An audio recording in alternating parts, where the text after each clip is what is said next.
Hello, Natalia here with Tiger Seal Products, located in Central Virginia and serving the packaging and labeling industry for over 35 years.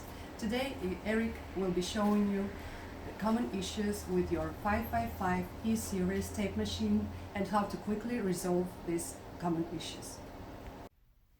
Hi, Eric here from Tiger Seal Products. Today we're going to talk about the Better Pack 555 E-Series tape machine, and we're going to discuss common problems that you may have. We're going to discuss oiling the machine, maintaining the machine. First thing I'd like to get right in and talk about, for example, a common problem would be if you go to turn the machine on and nothing happens. It may be that there is a fuse in the back of the machine, slightly above where the plug enters the machine, that you can remove with a flathead screwdriver. It's kind of an automotive style fuse. If the fuse is blown, replace it. If it looks good, you should, let me go ahead and plug this in. You should be able to hear a audible beep when the machine is powered on. It sounds like that. I'm going to do it one more time. And that's a sign that the machine is getting power. And another common problem you might have is, obviously the machine is plugged in and you're getting power. You press a button, any button, but no tape dispenses. That could be one of the common things I see is the magnet has fallen out of the top cover. The magnet's location is right here, as you can see. In the top cover, and a lot of times what will happen is the magnet will fall out. It'll fall down on the bottom of the machine, so you might want to take a quick look around for it. Sometimes it's laying in the bottom of the machine, what have you. Today I'm going to demonstrate with the cover open. I've taken this magnet. It's just a regular refrigerator magnet, and I'm going to take it and place it over the magnetic proximity switch, which is inside the machine, just to cover. It's a white circle there, and this is the other side of the magnet here. And you just want to cover it like so, and that should complete the circuit so that the machine will dispense tape. That's one issue you may have. Another issue you may have is, for example, you press a button, tape goes to dispense, incorrect length, it's too short. Or tape jams, and we'll also address short tape lengths, long tape lengths. Problem may be with short tape lengths is you press a button. Let's say, for example, you want 12 inches and only about 6 inches of tape dispenses. What you want to do in that case is adjust the lower feed wheel, raise it up a bit so it grips the tape better. Okay, adjusting the lower feed wheel is done with a long-handled Allen wrench. This is about a 3/32 Allen wrench, and what you want to do is turn the machine around to you, and you'll see there's a small hole in the back here to make the adjustment, and you put your Allen wrench inside, and what you're looking for is a set screw, and I can show you on this. I've removed it.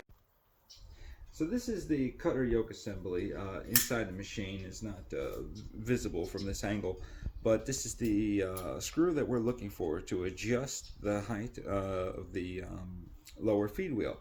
And as you turn this screw clockwise to raise it, you want to go one full turn with the Allen wrench, and just like so, and that's going to raise the lower feed wheel. But if you raise it too high, it'll start to catch on the shear, and you'll end up with tape that has a bent corner, and this can cause you a lot of jams in the tape machine. And so you don't want to raise it too high, just enough so that you get the correct length of tape. Okay, now we're going to discuss tape jams and issues that cause tape jams. One of the main issues that will cause a tape jam is not having the tape roll installed correctly. I'll show you how to do that. Remove this tape roll. The first thing you want to do is check to make sure that the tape guides are installed correctly. This is a tape guide here.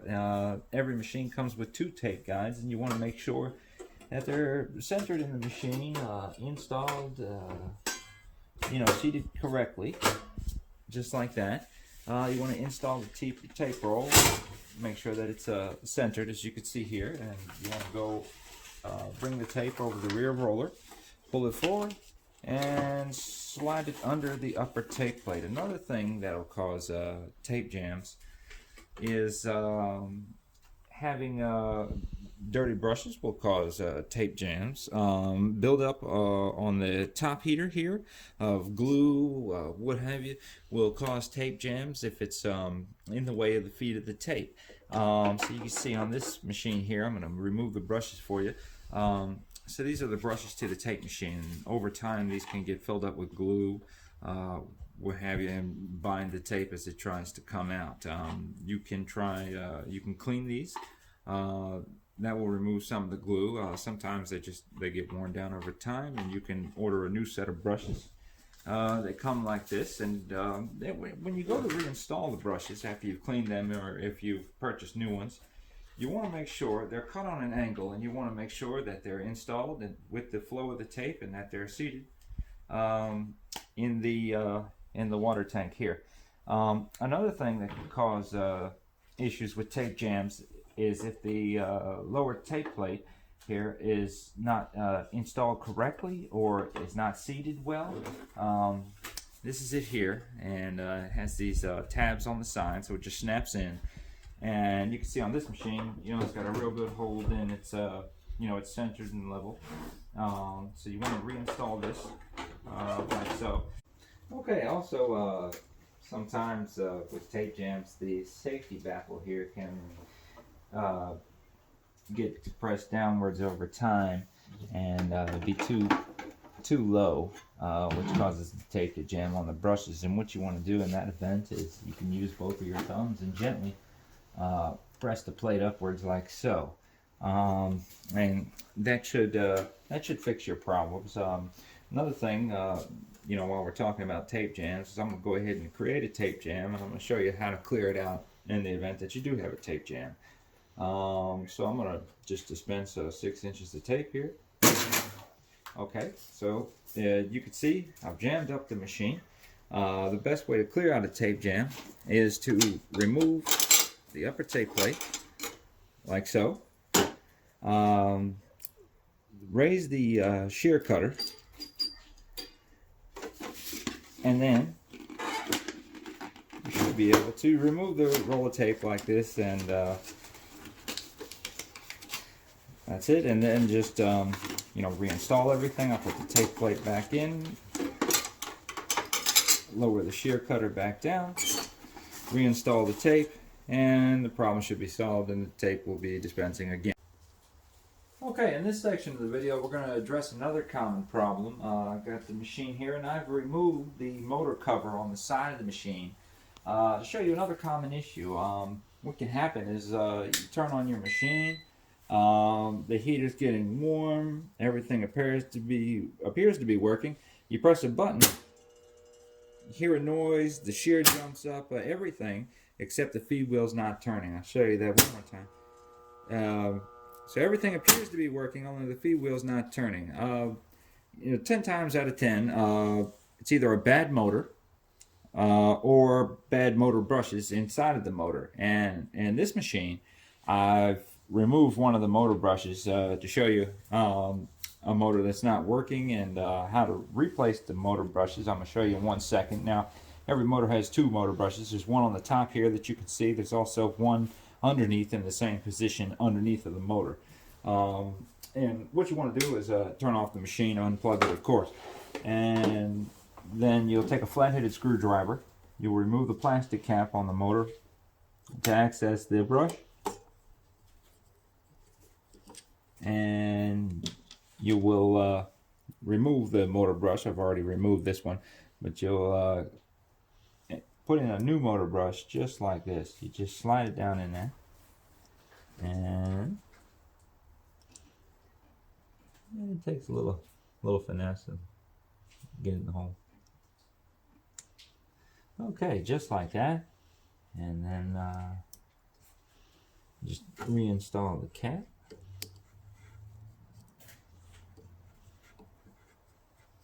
Just like that. Okay. Now, when we plug in the machine again and turn it back on, that will have solved our problem, and the machine will be dispensing tape again. There we go. And we're back in business. Okay, in this part of the video I wanted to touch on oiling and cleaning the machine a little more. There are three points to oil in the machine, and I'm going to show you that. One thing I want to mention is try not to use sprayable oil like this, as it can get everywhere, and you don't want to start a fire. I like to use this 3-in-1 oil, or this oil right here I like a lot because it comes with a long tube and it's easier to control and get it precisely where I want it. You really don't want to go spraying a bunch of oil everywhere. The first thing you want to oil on this machine is the shear oiler, which is right behind the shear, right behind the top heater and the shear here. And you can pull it back like this and just run a small bead of oil right across the oiler, just like this. And that's it with that. Another point to oil on this machine is the bearings behind the top heater. There's one on the left and right.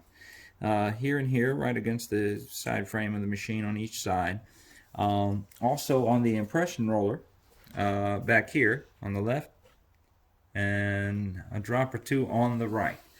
And that should take care of oiling the machine, and you want to be careful to wipe up any excess oil. One thing I've seen I want to mention is to lift up the top heater and wipe up any excess oil. That's pretty much the oiling. Now we're going to talk about cleaning for a second. One of the things we like to use in this shop mostly is this foaming bubble cleaner. It's very nice. You can just spray it stays put, and you want to just after it sits for a second or so, come back and just wipe it up. And after doing something like this, though, you always want to make sure you wait about a day or so before you cut the machine back on, as you want everything to be thoroughly dry. So I would recommend at least 24 hours before you start the machine again. Another thing as far as cleaning goes is to make sure under the top heater, adhesives and things will build over time from the tape. I always have taken just a straight edge razor like this, and just scrape off any excess adhesive. Also, another place here and here beside the upper tape plate is a great place for adhesive and residue to pile up, and at that point you can you can use your foaming bubbles again, or whatever you like. I've always stuck with that, and a piece of steel wool is fine to just get up in there and get loose any adhesive on the sides of the machine there, and then just wipe it up. And like I said, I really want to stress, just wait about 24 hours before you cut it back on, and you should be good to go. Thank you for watching our video. In the next service videos, we will go deeper into the service of these machines, including replacing feed wheels, control boards, shears, and all other components.